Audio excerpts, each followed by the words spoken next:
Assalamualaikum warahmatullahi wabarakatuh. Saya atas nama Muksin Petriansah, SSN, MSN, dosen tetap Prodi Desain Komunikasi Visual, Fakultas Ilmu Pemerintahan dan Budaya, Universitas Indo Global Mandiri, Palembang. Pada kesempatan ini, perkenankanlah saya untuk memaparkan materi PDD UKTPT bidang pengajaran sertifikasi dosen Smart tahun 2022.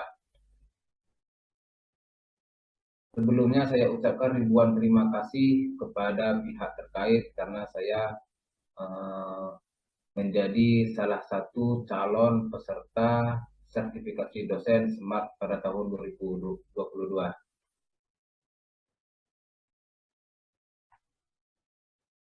Pada kesempatan ini, saya akan memaparkan bidang pengajaran pada disiplin ilmu semiotika. Bagaimana teman-teman, sehat semua?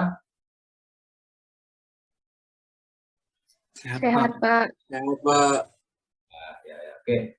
Uh, hari ini kita mulai masuk kuliah teori. Ya, untuk mata kuliah semiotika ini nanti satu semesternya kita itu kuliahnya online, ya, karena dia sifatnya teori bukan praktik. Jadi mata kuliah ini nantinya secara keseluruhan dari minggu pertama hingga minggu terakhir nanti itu kita kita kuliahnya via online, ya, atau via Zoom. Oke teman-teman, Bapak rasa semuanya hadir ya untuk mengikuti mata kuliah ini. Nanti teman-teman diharapkan saling berdiskusi ya untuk membuka ruang diskusi di mata kuliah ini biar kita lebih interaktif lagi seperti itu. Oke, ini Bapak share dulu materi perkuliahannya.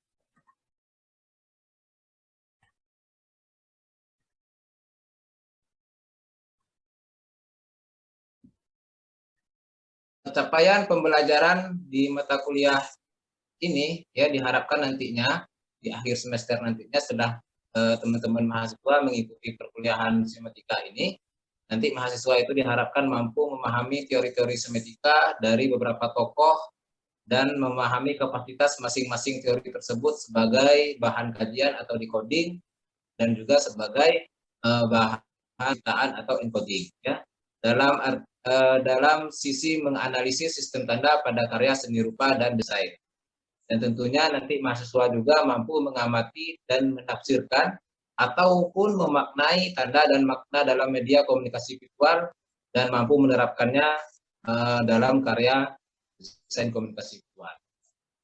Untuk deskripsi mata kuliah, ya, semiotika ini merupakan suatu bidang kajian yang sangat penting dalam ranah komunikasi visual. Apalagi dalam budaya populer saat sekarang ini keberadaan disiplin ilmu semiotika itu sangat penting sekali, baik itu sebagai metode kajian ataupun sebagai metode penciptaan encoding, ya, dan mampu memberikan suatu pemahaman terhadap prinsip dasar dalam mengkaji dan menghadirkan atau menciptakan sistem tanda.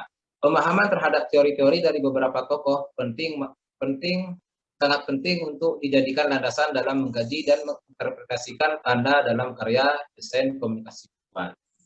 Oke, next kita lanjut. Nah, semiotika, secara definisinya, semiotika itu adalah ilmu yang mempelajari tentang sistem tanda dan bagaimana tanda tersebut bekerja di tengah-tengah masyarakat pendukungnya.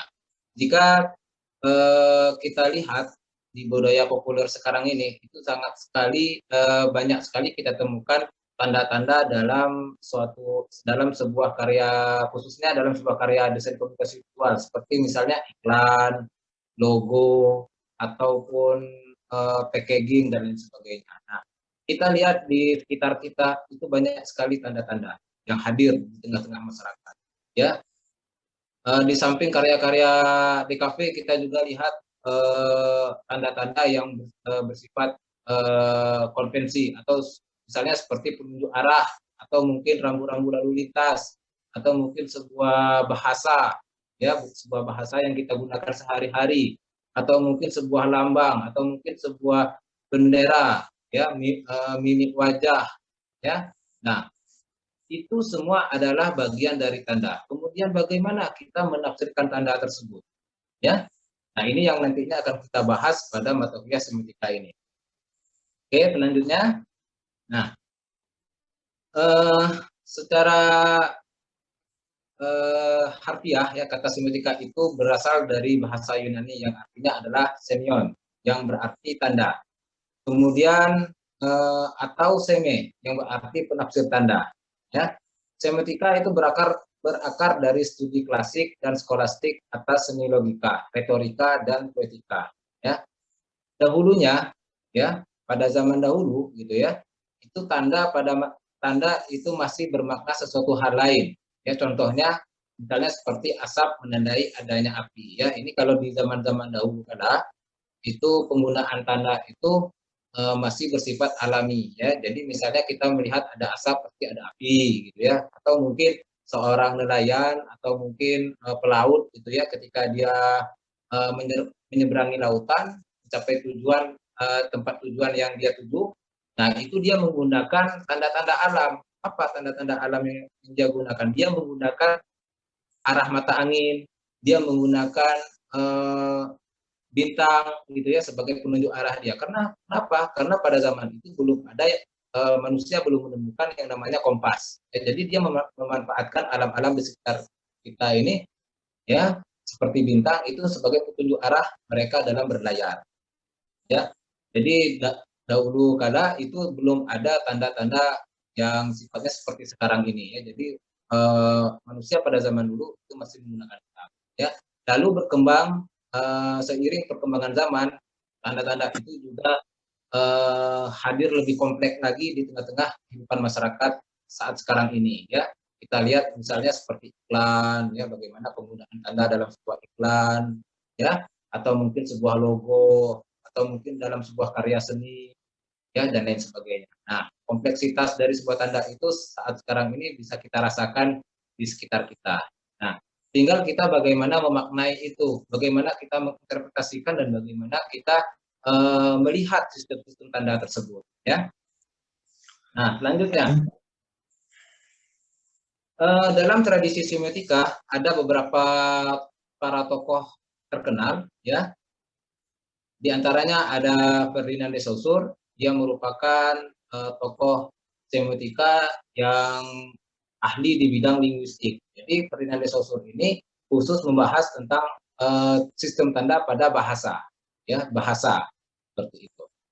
Nah, kemudian ada Charles Sanders Peirce. Dia merupakan seorang logika filsafat. Dia melihat suatu tanda, bahwasanya tanda itu terbentuk atau lahirnya sebuah tanda itu tidak semena-mena. Ya, artinya ada suatu rujukan, ya, ketika tanda itu digunakan dan diterapkan. Nah, nanti untuk pembahasan tentang teori-teori semiotika dari para tokoh ahli ini ada pembahasannya sendiri nanti, ya. Kemudian ada Roland Barthes, dia merupakan seorang yang ahli di bidang mitos dan budaya. Ya. Jadi tanda menurut Roland Barthes itu berkaitan dengan mitos dan budaya. Ya. Bagaimana tanda tersebut bisa mempengaruhi orang berdasarkan kultur dari budaya tersebut. Ya. Nah, jadi ketiga tokoh utama di sini ini nanti akan kita bahas di mata kuliah berikutnya. Sedikit ulasan dari Bapak, ya. Kalau misalnya Ferdinand de Saussure, ini dia membagi tanda itu menjadi dua. Ada penanda, kemudian ada petanda. Ya, penanda dan petanda itu adalah diibaratkan seperti sebuah kertas, ya, sebuah kertas. Di sisi lain sebagai penanda dan di sisi sebelahnya itu sebagai petanda, dan kertas itu sendiri adalah tanda, ya, seperti itu.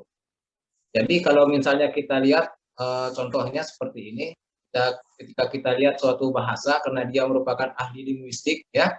Jadi tanda di sini, ya, kata ayam misalnya. Nah, itu kita sudah menginterpretasikan bahwasanya ayam ini adalah hewan yang berkaki dua, ya, jenis hewan unggas. Kalau ayam laki-laki itu berkokok, seperti itu, ya. Nah, kalau Charles Sanders ini dia membagikan tanda itu ada 3 bagian, dikenal dengan istilah trikotomi. Ada tanda berdasarkan representamen, ada tanda berdasarkan objek, kemudian ada tanda berdasarkan interpretan. Kemudian Roland Barthes ini membagi tanda itu ada 3 tingkatan juga, ada denotasi, tanda tingkatan pertama, kemudian ada konotasi, tanda tingkatan yang kedua, kemudian ada dari konotasi tersebut akan melahirkan suatu mitos, ya. Nah, ini yang akan kita bahas secara detail di pertemuan-pertemuan selanjutnya, di minggu-minggu selanjutnya, ya. Kita akan bahas secara detail.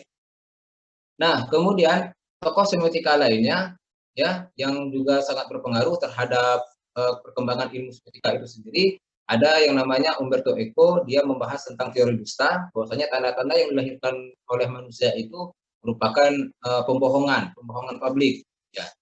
Kemudian Susan Telanger itu tentang simbolis, kemudian ada Baudrillard itu tentang simulasi, kemudian ada Jacques Derrida itu tentang dekonstruksi tanda. Nah, nanti dari tokoh-tokoh ini akan kita bahas juga secara ringkas, tapi detailnya karena yang sangat berpengaruh tadi 3 tokoh tadi, ya, Ferdinand de Saussure, Charles Sanders Peirce, kemudian ada Roland Barthes, ya. Nanti akan kita sedikit materi-materi selanjutnya akan banyak kita membahas tentang 3 tokoh tersebut. Oke, selanjutnya ruang lingkup semiotika. Ya, kita bahas tentang ruang lingkup semiotika. Nah, semiotika di sini itu merupakan bidang ilmu yang mengkaji tentang tanda dan bagaimana sistem tanda tersebut dibangun dan bekerja di tengah kehidupan manusia, ya. Kita nanti tugas atau dalam 1 semester ini nanti penugasannya itu ya kita mengkaji tentang tanda, bagaimana sistem tanda tersebut bekerja di tengah-tengah masyarakat pendukungnya, ya. Kita akan memaknai suatu tanda, karena kita disiplin ilmunya adalah DKP, nanti kita akan mengulas atau mengkaji tentang sistem tanda pada karya-karya DKP. Kita lihat seperti apa tanda-tanda yang dihadirkan dalam karya-karya DKP tersebut, ya, dan bagaimana tanda tersebut bekerja. Nah, ini yang akan kita lihat. Oke, secara prinsip, ya, semiotika itu bukanlah ilmu matematika, pasti atau tunggal, ya. Kenapa seperti itu? Ya, karena semiotika ini bukan ilmu pasti. Kalau matematika 2 tambah 2 sama dengan 4. Nah, kalau dalam ilmu semiotika 2 tambah 2 itu bisa menjadi 3, tergantung konteksnya seperti apa. Kok bisa menjadi 3, ya. Nah, dalam hal ini konteksnya itu berkaitan dengan orang korupsi. Jadi 2 tambah 2 adalah 3. Yang satunya kemana? Yang satunya sudah disimpan di dalam kantong. Nah, konteksnya ini yang harus kita pahami, ya. Nah, kemudian semiotika itu tanda, ya, tanda itu bisa bersifat konvensi atau juga bisa bersifat ekspresi pribadi. Nah, ini ya nantinya akan kita lihat. Nah, kalau misalnya ranah ranah ilmu kita itu adalah DKV, ya, berarti kita harus menggunakan tanda-tanda yang sifatnya konvensi. Bukanlah tanda-tanda yang sifatnya ekspresi pribadi. Kalau ekspresi pribadi ini paling tepat itu adalah karya-karya yang sifatnya fine art, ya, karya-karya seperti seni lukis, seni patung, dan lain sebagainya. Oke. Nah, dari tanda-tanda yang dihadirkan oleh manusia tersebut itu bisa menimbulkan ragam interpretasi, ya. Ragam interpretasi di sini juga berkaitan dengan dalam bentuk karya seni, ya. Baik itu nanti iklan juga bisa sebenarnya memiliki ragam interpretasi, poster, logo, bahasa, ya. Kemudian ada rambu lalu lintas, bendera, lambang, dan lain sebagainya. Oke. Di sini semiotika itu adalah ilmu yang mempelajari tentang tanda. Alangkah baiknya kita pahami dulu konsep tanda itu seperti apa sebelum kita membahas penjelasan tanda ini secara detail nantinya di minggu-minggu selanjutnya, ya. Jadi secara definisi, tanda itu adalah sesuatu yang dipinjam atau dipakai untuk memaknai sesuatu yang lain, ya. Jadi ketika kita melihat ketika kita melihat kita berkunjung ke rumah orang, ketika rumah orang itu pintunya sudah digembok, sandalnya tidak ada atau mungkin motornya tidak ada, itu adalah sebuah tanda bahwasanya orang yang ada di dalam rumah itu sedang pergi keluar, ya. Jadi ada sesuatu yang dipinjam atau dipakai. Nah, timbul pertanyaan di sini, apakah tanda itu bisa mewakili dirinya sendiri? Ayo.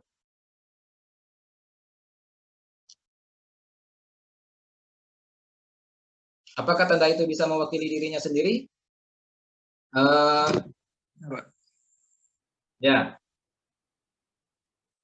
Egi, Tidak bisa, Pak. tidak bisa. Oke. Kalau Egi gimana? Egi? Bisa diulangin Pak, tadi Ya. agak kurang. Kalau menurut Egi, apakah bisa tanda itu mewakili dirinya sendiri?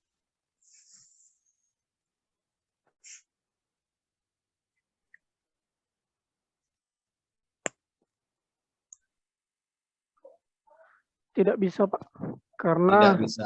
Oke. iya, tanda itu dipakai untuk memaknai sesuatu yang lain. Benar sekali. Nah, Bapak sepakat itu. Jadi konsep tanda itu harus kita pahami ya. Jadi tanda itu tidak bisa memaknai dirinya sendiri. Dia harus ada idiom lain, bentuk lain, atau mungkin eh, apa wujud lain ya, dalam wujud lain itu yang menandai dirinya. Nah, kalau misalnya secara agama Islam ya, Bapak kasih analogi dalam agama Islam ya, di dalam Al-Qur'an itu dijelaskan tanda-tanda kebesaran Allah ya. Dalam Islam itu menjelaskan bahwasanya Allah itu tidak berwujud ya. Lalu bagaimana kita melihat keberadaan Allah? Allah dijelaskan, lihatlah tanda-tanda kebesaranku. Penciptaan alam semesta, langit ya, laut, kemudian gunung, bumi dan lain sebagainya. Nah, itu merupakan tanda-tanda dari kebesaran Allah. Allah cukup mewakili dari tanda-tanda tersebut yang ada di alam semesta ini ya, untuk mewakili dirinya bahwasanya Allah itu adalah maha besar. Ya, maka dari itu kita sebagai seorang Islam ya, itu harus mempercayai bahwasanya Allah itu memang maha besar, memang ada walaupun dia tidak terwujud ya. Maka dari itu di dalam Al-Qur'an itu banyak ayat-ayat yang menjelaskan tentang tanda-tanda kebesaran Allah. Nah, secara definisinya tanda itu adalah sesuatu yang dipinjam atau dipakai untuk memaknai sesuatu yang lain. Nah, seperti itu kira-kira analoginya. Oke, kita lanjut. Nah, dalam hal ini hanya manusia yang menciptakan serta menggunakan sistem tanda tersebut. Seperti, kalau binatang itu tidak ya, atau mungkin dalam hal ini dalam perkembangannya itu hanya manusia ya. Kalau binatang itu dia tidak bisa menggunakan sistem tanda tersebut. Seperti misalnya ada kemacetan di jalan dibikin rambu lalu lintas, itu binatang tidak menggunakan, dia hanya menggunakan seperti dulu ya, mungkin dari bau ya, tidak ada perkembangan yang secara signifikan kalau dari binatang. Nah, tapi kalau manusia itu selalu berkembang tanda tersebut ya. Oke, dalam secara konteksnya semiotika itu ya bisa dijadikan metode kajian atau decoding ya. Kajian yang digunakan itu bisa antropologi, sosiologi, media studies, cultural studies dan lain sebagainya. Nah, ini bisa kita jadikan bahan kajian dalam melihat sistem tanda pada bidang seni rupa khususnya ya, seperti lukisan, patung ataupun DKP. Nah, kemudian semiotika juga itu bisa dijadikan metode penciptaan atau encoding ya, ketika kita mau menciptakan suatu perancangan tentang dari suatu permasalahan yang ada di lingkungan kita, bagaimana kita menggunakan idiom-idiom lain untuk mewakili dari permasalahan tersebut ya. Nah, di sini nanti ya bisa dalam bidang seni rupa juga seperti DKP, seni lukis dan lain sebagainya, ataupun dalam bidang arsitektur ya. Oke. Nah, selanjutnya dalam ilmu komunikasi, tanda itu merupakan sebuah interaksi makna yang disampaikan kepada orang lain melalui tanda-tanda. Ya. Nah, tanda yang dihadirkan itu bisa bersifat konvensi ataupun ekspresi. Nah,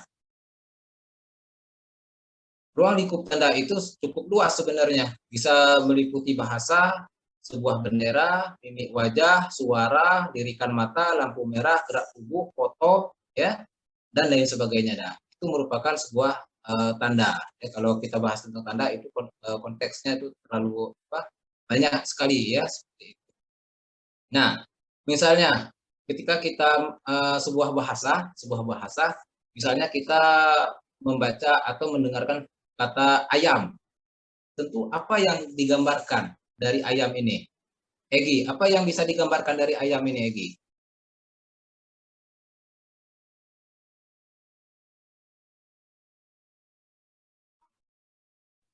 Halo, Egi? Halo Pak, Ya, apa yang bisa yang digambarkan dari ayam ini? yang seperti Bapak bilang tadi Pak, Nah, kalau ayam itu ya hewan berkaki dua, hmm, kayak gitu Pak. oke.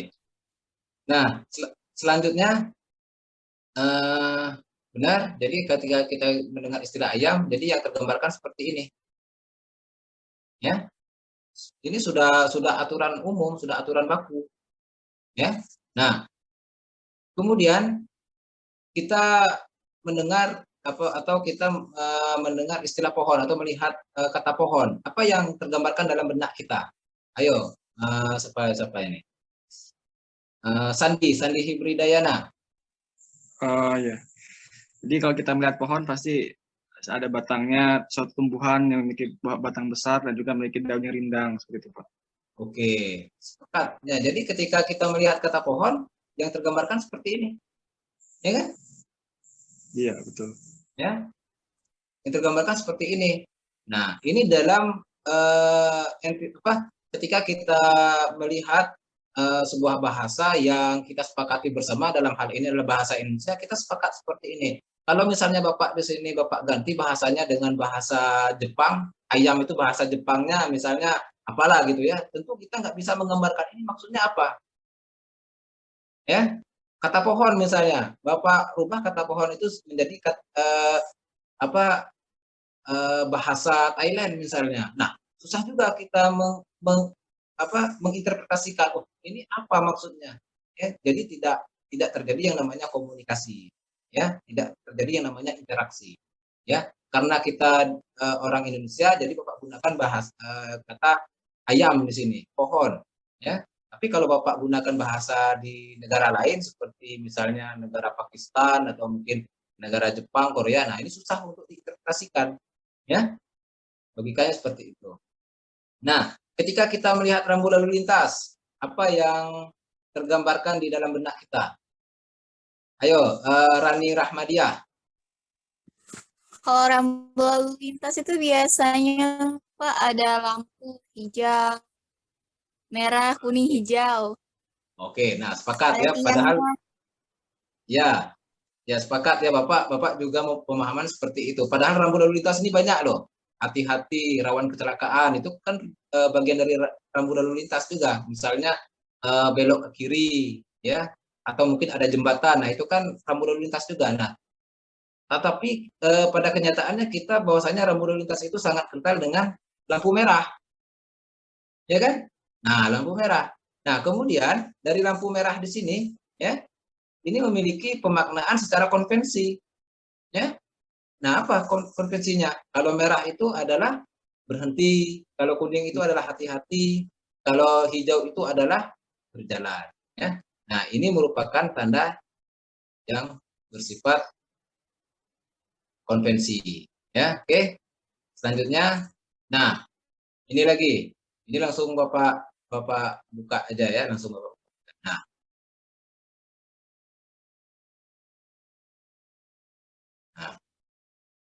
oke. Tanda di sini sifatnya ekspresi ya, ekspresi pribadi tadi yang berkaitan dengan karya seni pen art gitu. Di sini Bapak lihat karya patung. Nah, lalu apa yang bisa kita gambarkan dari seorang wanita? Biasanya kalau secara konvensinya wanita ini kan selalu disimbolkan diwakili dengan bunga mawar. Nah, tetapi seorang Giuseppe Pungolini dia menggunakan idiom lain, bukan bunga mawar. Dia menggunakan tang untuk mempresentasikan seorang wanita. Nah, apa yang bisa mewakili wanita di dalam karya Giuseppe Pungolini ini? Ayo, Egi.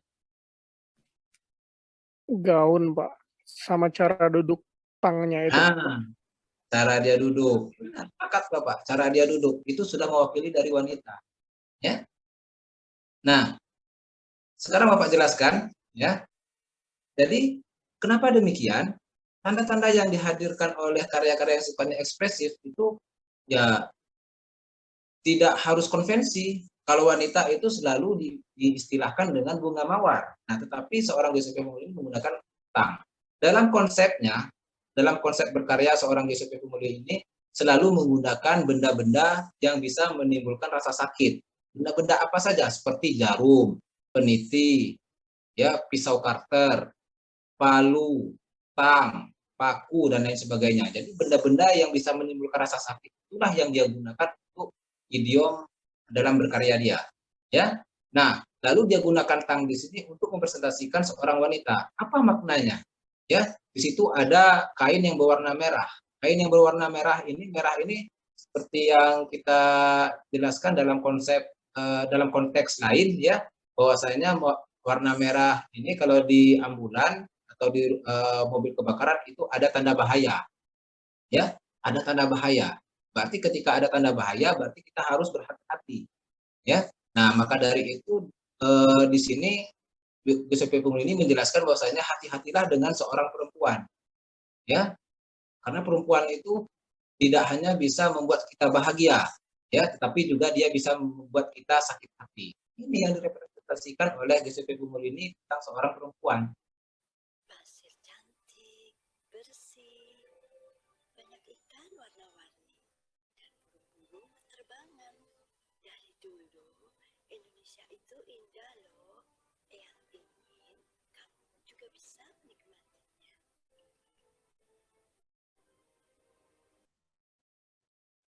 Yuk, mulai langkah kecil, hijab plastik.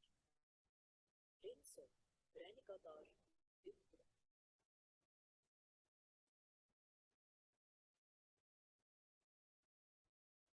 Jadi dari sini ya, tanda-tanda yang dihadirkan dalam iklan di sini ini bukan hanya untuk dimaknai saja, bukan hanya sekedar untuk dimaknai, tapi dia bagaimana tanda-tanda tersebut digunakan untuk membangun citra dari perusahaan, ya, membangun citra dari perusahaan. Tujuannya apa? Agar lebih terkenal, ya, seperti itu. Nah, makanya dijelaskan di dalam buku Yasraf Amir Filiang, dalam budaya populer sekarang ini banyak perusahaan memanfaatkan iklan sebagai media promosi. Maka dari itu tanda yang dihadirkan tidak lagi hanya sekedar sebagai alat komunikasi, melainkan sebagai alat yang digunakan untuk membangun citra dari suatu perusahaan. Ya, senada dengan Filiang di dalam bukunya bahwa perkembangan iklan di dalam masyarakat konsumer dewasa ini itu telah memunculkan berbagai persoalan sosial dan kultural mengenai iklan, khususnya tanda atau sign dan citra atau image yang ditampilkan. Informasi yang disampaikan serta bagaimana semuanya mempengaruhi persepsi, pemahaman, dan tingkah laku masyarakat. Ya, jadi suatu tanda yang digunakan dalam sebuah iklan, contohnya itu tidak hanya sekedar untuk dimaknai sebagai alat komunikasi, tapi dia juga digunakan untuk membangun citra dari perusahaan tersebut. Ya, nah ini contoh brand laptop dan brand kopi di sini ya, ini Bapak ambil contoh. Nah, misalnya brand laptop itu yang terkenal Apple gitu ya. Kita kan nggak tanda yang dihadirkan dari produk laptop Apple ini logo yang disajikannya di sini itu bukan hanya sekedar untuk dimaknai, ya, tetapi itu menjadi pencitraan, ya, menjadi pencitraan seperti itu. Oke, kemudian ada brand kopi juga di sini. Tidak hanya sekedar menampilkan ratu laut gitu ya, kalau dalam ini filosofinya tentang ratu laut kalau nggak salah. Nah, ada mahkota, ada bintang, bukan, tapi dia bagaimana ini membangun citra, ya, bukan hanya sekedar untuk dimaknai saja, tapi membangun citra juga. Oke, nah selanjutnya ada Toyota di sini, ya, ada Nike. Nah, tanda-tanda yang digunakan di sini dalam logo ini, ya, itu bukan hanya untuk dimaknai juga, tapi untuk membangun citra tadi, ya, seperti Toyota dan Nike. Nah, oke, selanjutnya ada yang mau ditanyakan sebelum masuk ke penugasan, teman-teman, silakan. Kalau ada yang mau ditanyakan.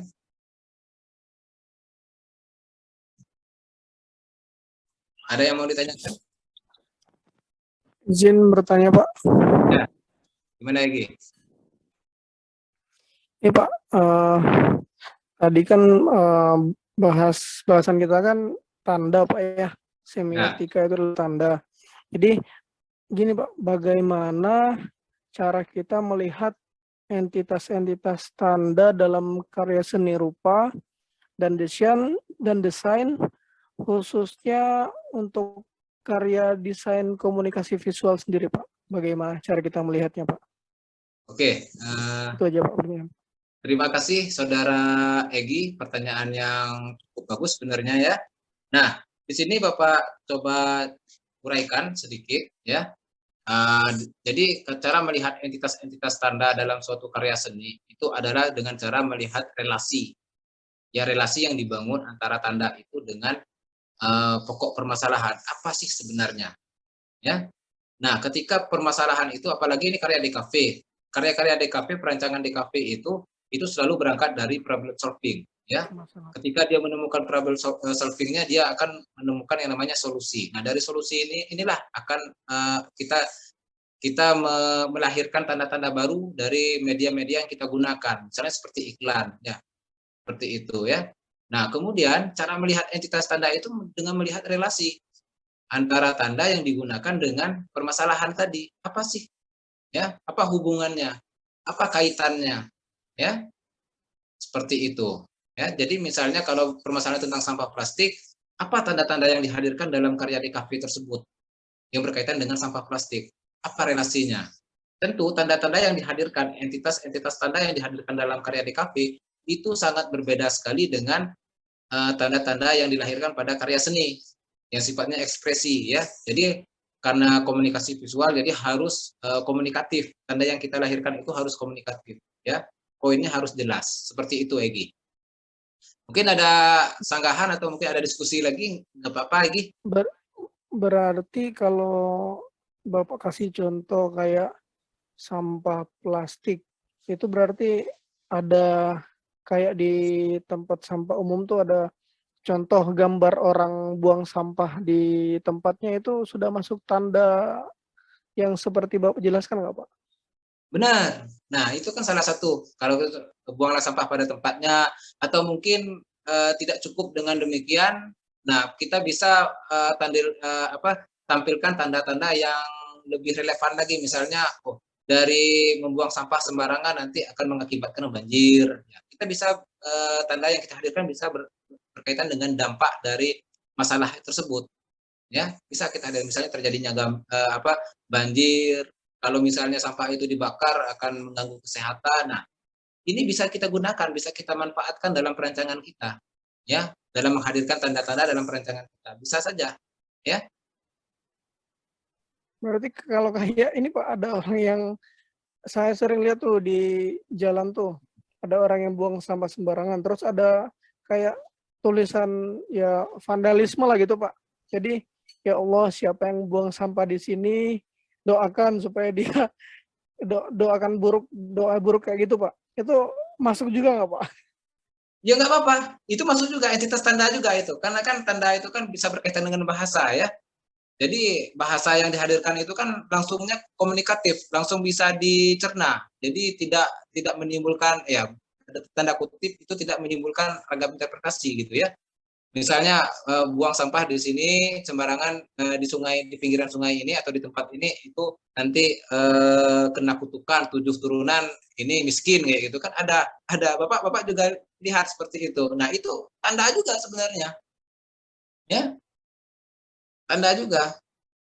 Ya, itu kan mewakili bahwasanya tidak boleh buang sampah di sana karena orang kita itu biasanya itu keras kepala, ya tidak bisa dengan bahasa lunak, makanya dia dengan bahasa yang seperti itu, ya, paham ya? Nah, Ya, maka paham. dari itu yang Bapak katakan tadi, konteksnya itu tanda itu dilahirkan itu sangat berpengaruh terhadap masyarakat pendukungnya, karena masyarakat pendukungnya di Kota Palembang ini itu orangnya ya nggak mau, kalau misalnya kalau dikasih bahasa lunak itu nggak kerasan gitu ya, akhirnya dia bikin kayak sumpah serapah gitu kan. Nah, maka dari itu, nah kalau misalnya kita konteksnya dengan budaya di luar Kota Palembang, misalnya di Jogja, nah itu kan orang kan lebih lebih kerasan lagi. Ya, mungkin tidak menggunakan bahasa seperti itu. Jangan buang sampah di sini, udah cukup. Ya, tapi kalau bagi orang Palembang itu belum cukup. Ya, jadi konteksnya lagi. Nah, maka dari itu seperti yang Bapak katakan tadi, tanda-tanda yang dihadirkan itu harus bagaimana tanda itu bekerja dalam bagi masyarakat di tengah-tengah masyarakat pendukungnya.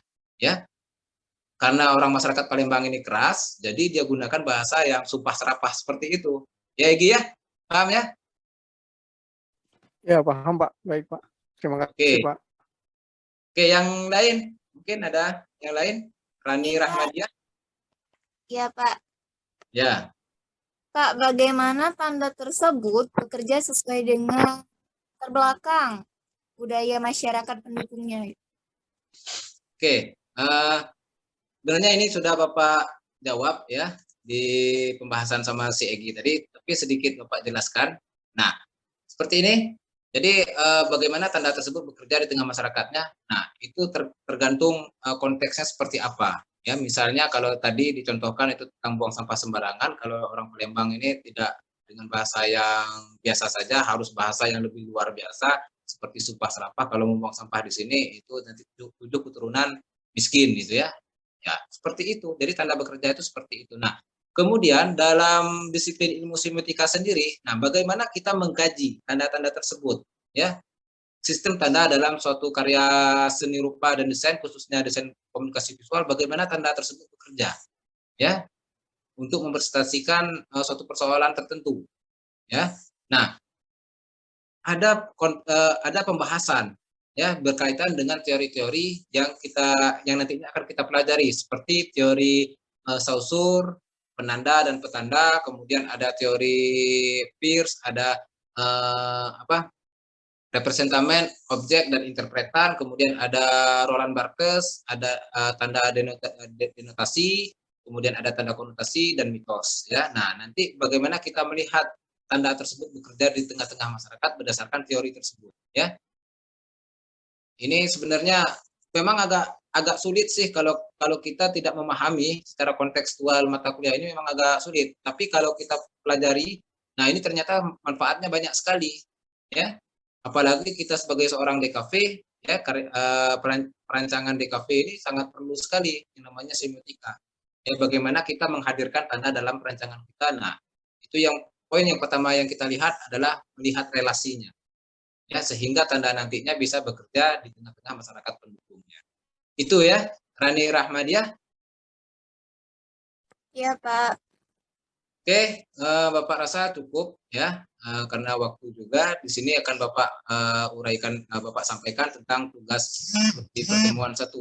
Ya, di tugas pertemuan 1 di sini yang pertama itu tolong nanti teman-teman menguraikan dari beberapa teori semiotika menurut para ahli, diantaranya adalah semiotika Saussure, Peirce, dan Roland Barthes. Ya, diuraikan seperti apa, tadi kan sudah Bapak jelaskan, penanda, petanda, kemudian itu yang Saussure, yang Peirce itu ada representamen, objek, interpretan, nanti diuraikan setiap elemen-elemen tersebut. Kemudian ada Roland Barthes, denotasi, konotasi, dan mitos, ya, nanti diuraikan. Nah, kemudian tugas yang keduanya membuat ringkasan materi kuliah pada minggu pertama yang Bapak sampaikan tadi, ya. Nah, nanti penugasan itu dikumpul di web Fiklas UIGM, ya, nanti di sana ada foldernya tersendiri, silakan nanti teman-teman mengumpul tugasnya di sana. Oke, ada yang mau ditanyakan berkaitan dengan ini? Pak, untuk materi bisa di-share nggak Pak? Bisa, nanti Bapak share di grup aja ya. Sebenarnya di Fiklas itu juga sudah ada materinya, nanti akan Bapak share juga nanti di grup ya. Di Baik Pak, terima kasih Pak. Ya, di Fiklas itu sudah lengkap, ada materi, ada silabus, ada video juga, nanti akan Bapak share. Oke, linknya. Oke, ada lagi yang mau ditanyakan? Egy, Rani Rahmadia. Hah? Dikumpulnya terakhir kapan? Ini 1 minggu, berarti kalau sekarang Kamis, berarti Kamis depan, ya? Oke ya? Oke. Oke. Oke, Pak. Kalau nggak ada lagi yang mau ditanyakan, Bapak rasa cukup sekian, dan Bapak ucapkan ribuan terima kasih yang sebesar-besarnya kepada teman-teman semua karena sudah mengikuti perkuliahan ini. Jika ada salah kata atau salah ucap, Bapak mohon ampun kepada Bapak mohon maaf kepada Tuhan, Bapak mohon ampun, dan Bapak akhiri pertemuan kita di minggu pertama ini dengan mengucapkan alhamdulillahirabbil alamin. Wabillahi taufiq wal hidayah. Wassalamualaikum warahmatullahi wabarakatuh. Waalaikumsalam warahmatullahi wabarakatuh.